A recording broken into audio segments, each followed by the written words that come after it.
Chapter 3 Rocky Road. After getting Mr. Fantastic situated in his heated bed in the living room, the pup had strategic warm spots in every room, Gordon moved silently through the house, patting down the long shotgun entry hallway in his slippered feet. He didn't bother to change out of his robe and pajama pants, since that would involve a trip into the master bedroom, where he would risk disturbing Jasmine. Instead, he grabbed his wallet from the bowl on the counter, collected car keys from the hook in the hall, and plucked his trusty, heavy-duty N95 mask from an adjoining hook. As he slipped quietly into the garage, Gordon reassured himself that he would be gone for only 5 minutes, and the trip inside the high-risk, recirculated air of the pharmacy would take even less time. It was a neighborhood store, and early in the morning, so even if there was anyone else in the store, other than the clerk behind the register, Gordon was sure no one would mind his robe and pajamas.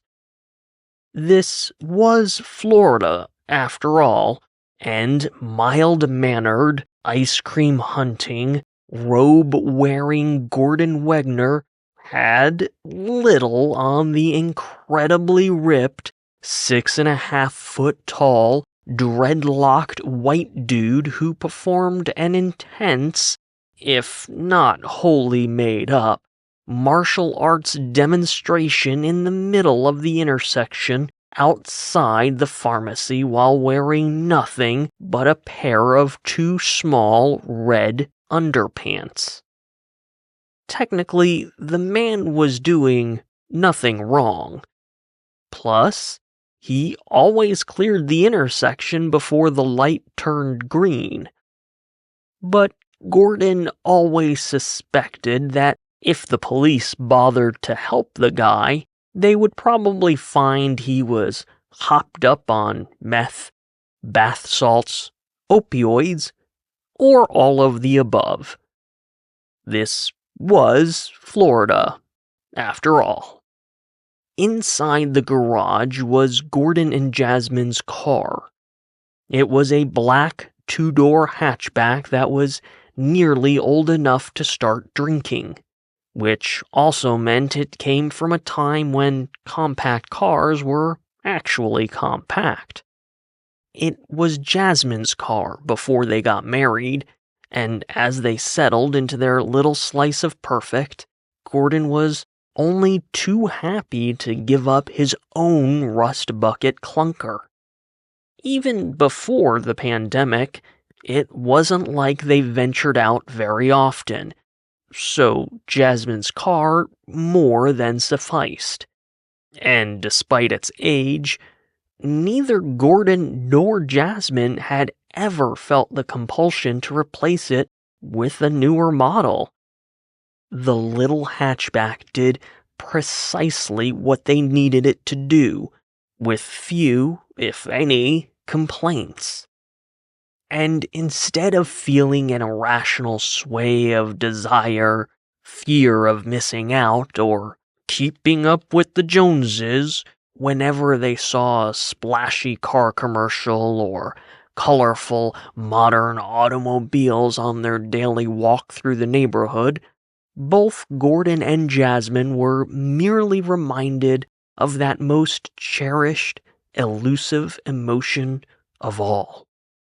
Being so completely content with what they already had that every advertisement and marketing effort rolled off them like water off a duck's back, bullets off Godzilla, or the Democrat Party's attempt to swing Florida out of the red while Republicans were actively introducing legislation to ban the Blue Party from the state. This actually happened. Gordon and Jasmine had no desire to replace the little hatch because it represented their quiet rebellion against an incessant onslaught of the damn the consequences, burn everything to the ground capitalism that always sacrificed people for profit. The pandemic had only been the latest reminder. Gordon slipped inside the hatchback. As he reached for the garage door opener, he hesitated, thinking of the racket the garage door would make. Jasmine had only gone to bed a few hours earlier after overseeing a complex late-night launch of a series of critical dining pages on the redacted website. Despite her high-level position at redacted, supervising a large swath of the web development and production team, Jasmine couldn't avoid the awkward hours of necessary late-night site launches. Heavy was the head, as the saying went. Jasmine enjoyed the work that allowed her to stay happily bubbled with Gordon and Mr. Fantastic, and was proud of her career advancement. Gordon was happy to support her, accommodating the occasional, if not utterly absurd, wild swings of work hours.